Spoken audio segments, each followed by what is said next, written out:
Hello friends, आज हम Excel के 3 बेसिक फार्मूला के बारे में जानेंगे जो बहुत ज़्यादा फ्रीक्वेंटली यूज्ड होता है।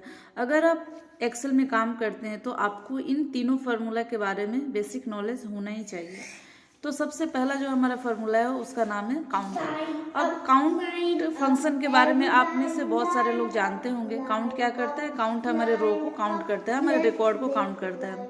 इसका फार्मूला होता है इक्वल टू काउंट, उसके बाद जो भी हमारे रेंजेज होते हैं नंबर के हम उसे सिलेक्ट कर देते हैं।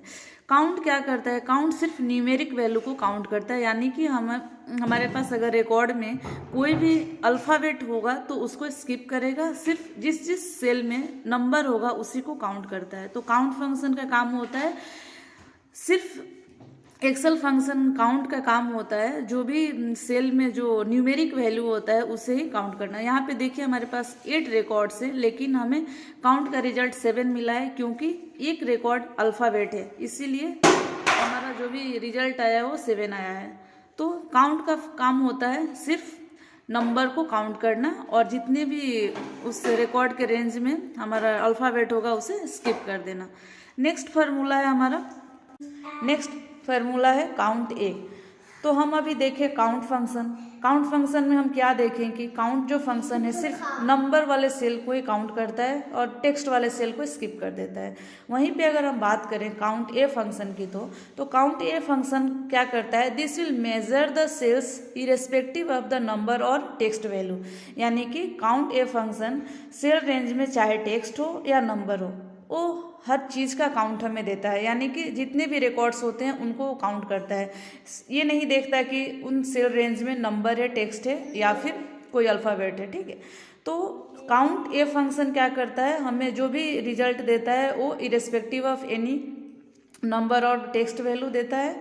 यानी कि आप देख सकते हैं कि सेम रिकॉर्ड में यहाँ पे कॉपी करी और काउंट ए फंक्शन पे काम करी हूँ, तो आप यहाँ पे देख सकते हैं कि 8 रिजल्ट आया। क्यों? क्योंकि ये जो सेल रेंज में है ना, ए है, उसको भी इंक्लूड करके हमारा रिजल्ट आया है। 10, 20, 30, 40, 50, 8, 12 और 5 total records, number of total records 8 है, इसीलिए हमारा रिजल्ट 8 आया है। और काउंट फंक्शन में टोटल नंबर ऑफ रिकॉर्ड्स हमारा 8 था, लेकिन उसमें एक रिकॉर्ड टेक्स्ट था, इसीलिए हमारा रिजल्ट 7 आया है। आई होप कि आप लोगों को दोनों के बीच का डिफरेंस समझ में आ गया होगा।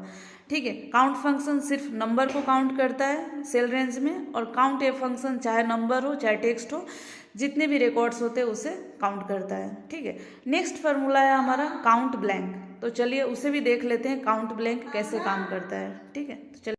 तो फ्रेंड्स, काउंट ब्लैंक फार्मूला क्या करता है? हमारे पास जितने भी रिकॉर्ड्स होते हैं उनमें से जितने भी ब्लैंक वैल्यू होता है ना, ब्लैंक सेल होता है, उसे रिजल्ट देता है, उसका रिजल्ट देता है। तो ठीक है, तो हमारा काउंट फंक्शन क्या किया? हमारे जितने भी न्यूमेरिक वैल्यू है उसे काउंट किया। काउंट ए फंक्शन चाहे न्यूमेरिक हो या टेक्स्ट है उसे काउंट किया।